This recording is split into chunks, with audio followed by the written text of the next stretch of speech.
Meteorologist Jeremy Lewan, our man in the backyard on a Thursday night. Yes, on a Thursday night, it's a mild and muggy Thursday night after a warm and muggy Thursday day.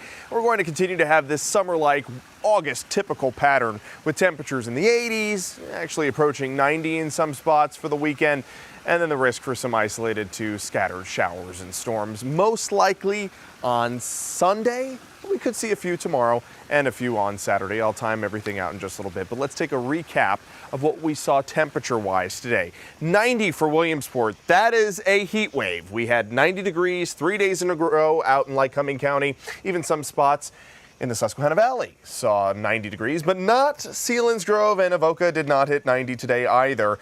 So that is not an official heat wave. You need 3 consecutive days of 90-plus degree temperatures, and we just didn't do it today. We missed it by a degree, so technically not a heat wave. I know we're splitting straws, but scientifically, we missed our 3rd heat wave of the summer for Scranton, and technically that does not count, even though it felt like 90 with the added humidity. 89. Yeah, it's warm for this time of year, 6 degrees above average, but it is not record high temperatures. That was 96 set back in 2005, exactly 20 years ago today. Temperatures still quite warm out in parts of the Susquehanna Valley where it's 79, and Williamsport still at 80 in Lewisburg. Today, Lewisburg had that 3rd day at 90. Actually hit 91 in Lewisburg. Elysburg also made it a heat wave, hit 92 today. So it was a warm day for everybody, but some just did not make it to 90. There's the live view of Williamsport. It's been a busy day, of course, in South Williamsport with the Little League World Series kicking off once again. And there were a few sprinkles out in Lycoming County. You can see those shades of green, but Williamsport itself, 0 inches of rain, so didn't actually amount to anything in the gauge. Here in Scranton, just a few hundredths of an inch, and that'll be the case as we head through tomorrow and even into the weekend too. Just a few isolated showers that will quickly downpour, maybe a few hundredths of an inch, but nothing like what we saw yesterday with the flooding rainfall. We still have high dew points in the 70s, especially the further south you live, so enough moisture in the atmosphere to support some of these pop-up showers that have caused some downpours in parts of Union County, although southern Clinton County, but now it's dialing back and it's just a few sprinkles now around Loganton and Lamar. Same near the border of Montour County and Northumberland County. Overnight tonight, mostly clear skies, maybe some fog by morning time. Look at this model indicating the possibility of a sprinkle out in central Pennsylvania.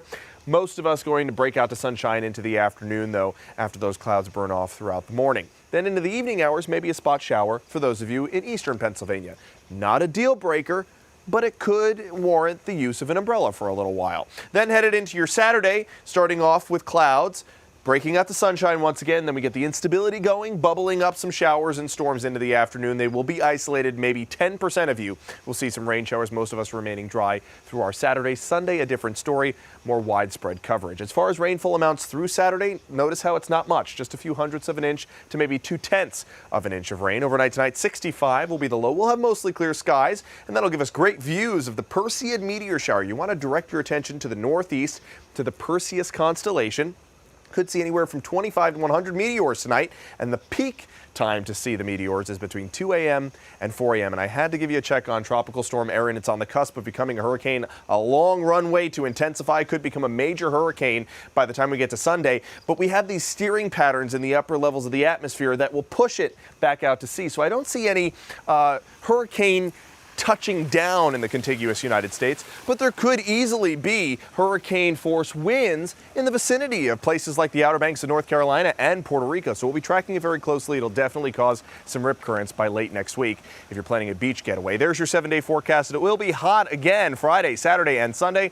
We'll be on the cusp of 90. I don't think we're going to make it a heat wave, but it will be hot, so make sure you stay hydrated and wear the hat and the sunscreen as we go through the weekend. Watch out for those pop-up showers and storms into the afternoon, mostly on Sunday, but there could be a few on Saturday too. Here we go, dog days. Dog days of summer. They're not over yet. Thank you, Jeremy. You got it.